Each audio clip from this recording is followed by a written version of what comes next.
인류의 눈물을 닦아주는 평화의 어머니. 2장. 나는 독생녀로서 이 땅에 왔습니다. 76쪽. 38선. 이승과 저승의 고빗길을 넘나들며.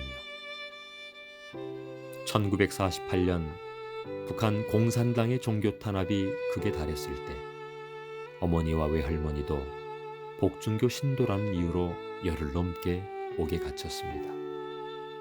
다행히 두 분은 옥에서 풀려났지만 공산당은 점점 더 기승을 부렸습니다. 외할머니는 더 이상 이곳에서는 신앙생활은 물론 평범한 삶조차 이어가기 어렵다고 판단해 남한으로 내려가는 것이 어떨까 많은 고심을 했습니다. 그때만 해도 허호빈이 아직 옥중에 있었기 때문에 어머니는 쉽게 결정하지 못하고 망설였습니다. 외할머니는 그런 딸을 설득했습니다.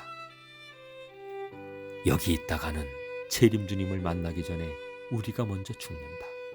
우선 남한으로 내려가서 순정이를 만나면 좋은 길이 나타날 것이다.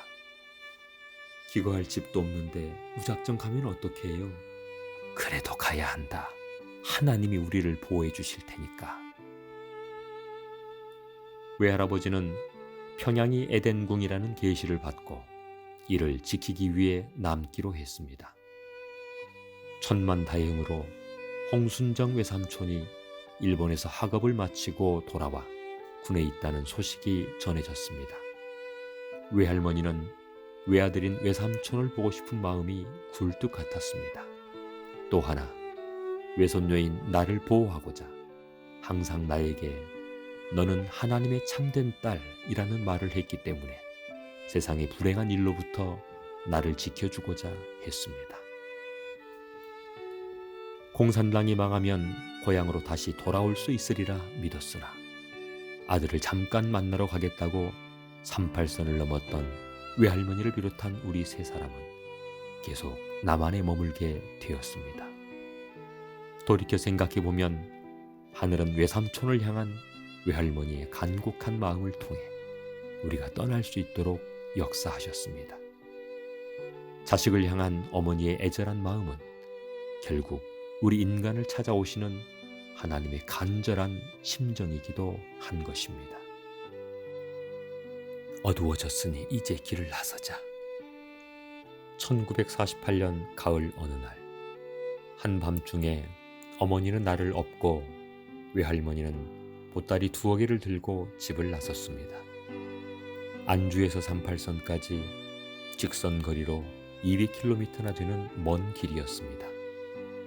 밤에는 빈집에서 잠을 자고 새벽 이슬을 맞으며 또 길을 나섰습니다.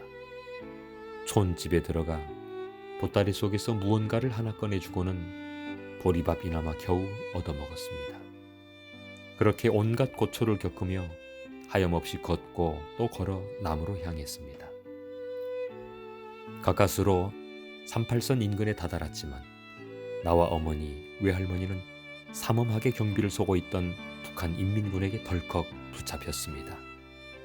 그들은 우리를 빈집 헛간에 가뒀습니다.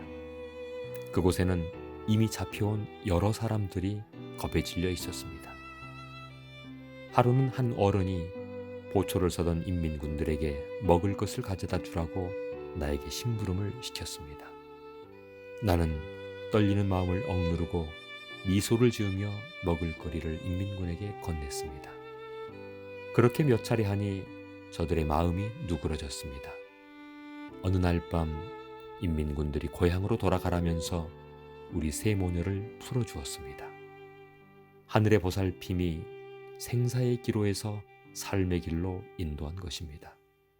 그날 야밤을 틈타 안내자를 앞세워 38선을 막 넘어섰습니다. 그런데 나만해도 경비가 삼엄했습니다. 그 사실을 까마득히 모르는 나는 즐거운 마음에 노래를 몇 소절 불렀습니다. 그때 우리 앞에 나무 덤불에서 부스럭 소리가 났습니다. 그런데 덤불을 헤치고 나타난 것은 남한 군인이었습니다.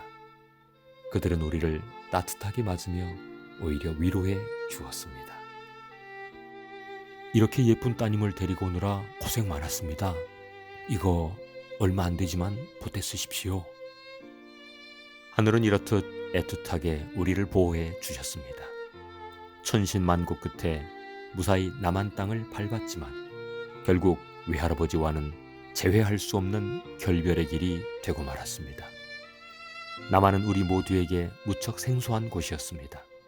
신앙은 어떻게 지켜나갈 것인지, 재림주님은 어디에 가야 만날 수 있는지 참으로 캄캄했습니다. 허름한 빈집에 머물며 아슬아슬하게 하루하루를 보냈습니다. 그러던 차에 성주교의 장남 정석천이 남한에 정착했다는 이야기를 건너 전해 듣고 외할머니는 차후에 그를 찾아가리라 마음먹었습니다. 먼저 서울에서 외삼촌을 찾는 일이 급선무였습니다. 그때 뜻밖의 하늘의 가호가 있었습니다. 어머니는 혈육을 찾아 의탁할 곳을 마련하려고 매일 간절히 기도했습니다. 남동생 홍순정을 찾으려면 어떻게 해야 합니까?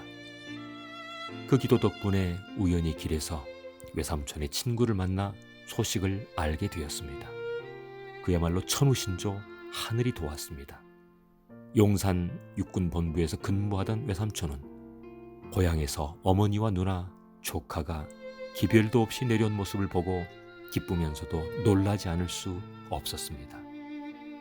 우리는 부랴부랴 효창동의 작은 방 하나를 얻어 기거하게 되었습니다.